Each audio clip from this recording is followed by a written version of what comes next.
Assalamualaikum warahmatullahi wabarakatuh. Kali ini Pak Wan nak kongsi mengenai latihan kayak roll di kolam di residen di DZ Resident ni di Kota Baru. Macam mana sebenarnya, mudah sikit lah di belajar kayak di kolam, tapi terhad lah di sini kolamnya kecil. Kemudian kolam dia ni cetek lebih kurang 1 meter saja. Jadi memang terhad lah dari segi pergerakan pedal tu. Tapi macam mana pun dia memang membantu. Jadi sama-sama lah kita kongsi, sama-sama kita share, sama kita subscribe dan tekan loceng. Jumpa. Jika ada yang berminat untuk mencari tempat penginapan yang selesa, silalah berhubung dengan pihak DZ Resident seperti nombor yang tertera. Tontonlah sehingga habis video ini.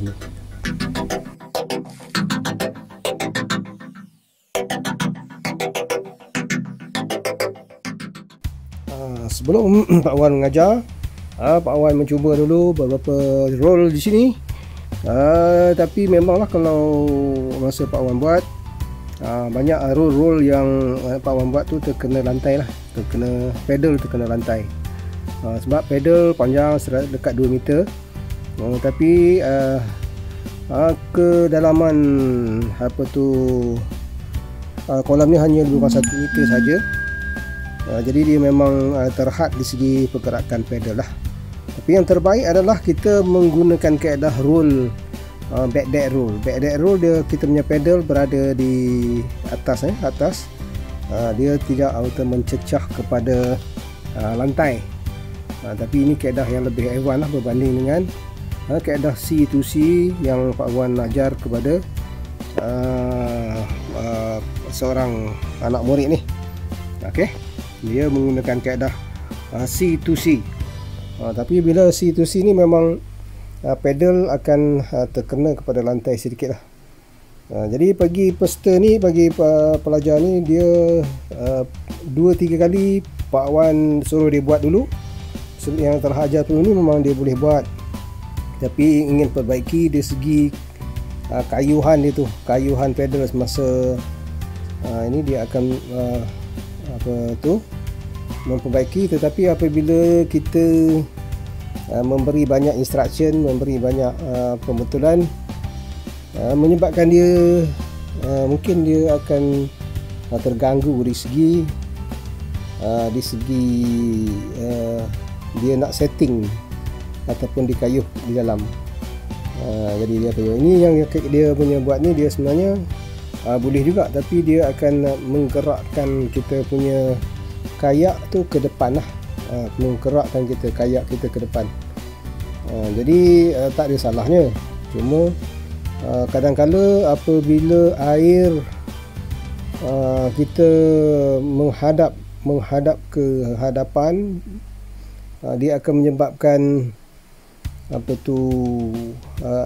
bebanan terhadap pedal tu, bukan pedal tu berkurangan lah.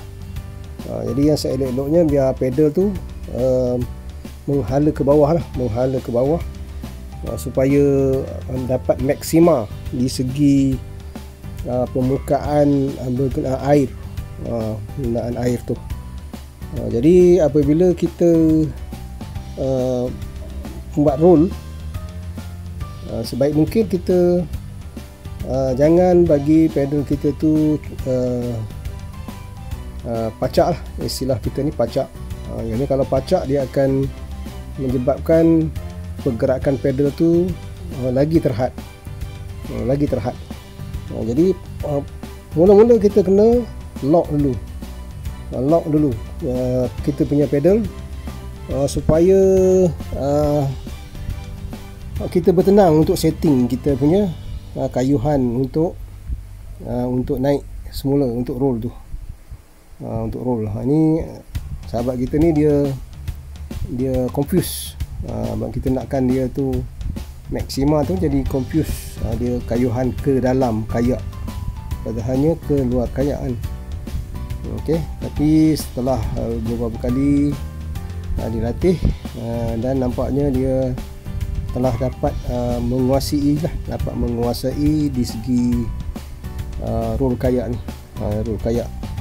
Dalam masa yang sama pun Pak Wan pun mengajarlah kepada anak Pak Wan ni berenang tu yang tepi-tepi tu. Jadi kita dalam kolam renang ni kita 2-3 yang saya ajar. Satu, ajar kayak roll. Kedua, mengajar ni anak ni berenang. Dan juga mengajar dia pun nak ambil bronze. Jadi Pak Wan pun ajarlah beberapa asas bronze seperti towing dan juga towing macam mana kaedah towing, kaedah selam, kaedah kita punya kick, scissor kick dan sebagainya. Jadi 3 dalam 1 lah. Masuk ni kita buat 3 dalam 1. Satu, mengajar kayak roll. Kedua, mengajar ni budak ni, anak-anak Pak Wan ni berenang, lama tak berenang. Dan juga mengajar asas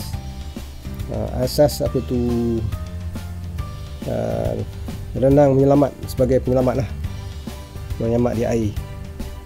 Okey, jadi di sini Pak Wan tunjukkan dia sekali lagi dia berminat untuk membuat panggil back deck roll tadi, tapi kali ini dia belum lagi. Pak Wan kata biar dia betul-betul master, betul-betul menguasai C to C sebelum berpindah kepada kaedah yang lain lah. Ini kaedah back deck roll ni sebenarnya dia cepat, tapi dia ada risiko dia di segi keselamatan muka kita tu. Muka itu sebab kita berdepan, kita tiada protection lah. Jadi dalam yang berenang ni, cuma kaki yang dominan tu Pak Wan lupa nak ini sikit lah. Kaki yang dominan tu sebenarnya berada di depan lah. Kaki yang dominan berada di depan, di samping tangan yang dominan tu membuat kayuhan tangan, tangan punya stroke lah. Jadi kombinasi tangan punya stroke dan juga kaki yang dominan, dia akan memberi laju lah, memberi speed dalam kita buat towing.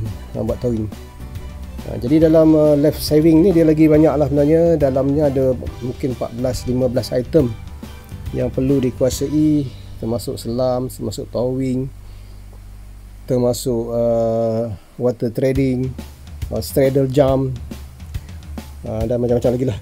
Tapi yang pentingnya di segi yang diambil kira masa adalah berenang 100 meter, termasuk 50 meter towing dalam masa 3 minit. Jadi pastikan kita punya renangan kosong masa kita pergi ambil mangsa tu, kalau boleh di bawah 1 minit lah. Kalau di bawah 1 minit, maknanya kalau kita towing mangsa, kita ada masa lagi 2 minit untuk towing mangsa. Dan towing mangsa pun mengikut lah, kalau kita punya body tu pandai mengapung, pandai imbang mengapungkan badan, maka towing akan lebih mudah berbanding dengan jika dapat mangsa ataupun badi yang tak pandai mengapungkan diri lah. Itu pengalaman semasa Pak Wan mengambil bronze dulu. Dalam ambil bronze ni memerlukan sebenarnya stamina yang kuat, teknik yang hampir tepat lah, supaya pergerakan kita tu laju, dan juga kita dapat menghabiskan waktu dalam waktu yang ditetapkan lah. Jadi Pak Wan cadangkan kalau kita nak ambil bronze, kita kena berlatih berenang 1 kilometer setiap kali turun untuk 3 kali seminggu. 3 kali seminggu, 1 kilometer tiap sekali turun lah, supaya dapat stamina dan juga perbaiki kita punya stroke, kita punya renangan. Barulah kita dapat sebenarnya perfect di segi renangan dan juga stamina yang mencukupi. Okey, jika dalam video ini terdapat kebaikan, terdapat manfaat, terdapat sesuatu yang boleh dikongsi, boleh digunakan, sila share, sila subscribe, dan sila tekan loceng untuk membagi sokongan kepada Pak Wan untuk membuat video seterusnya. Okey, berjumpa di video akan datang. Assalamualaikum warahmatullahi wabarakatuh. Bye bye.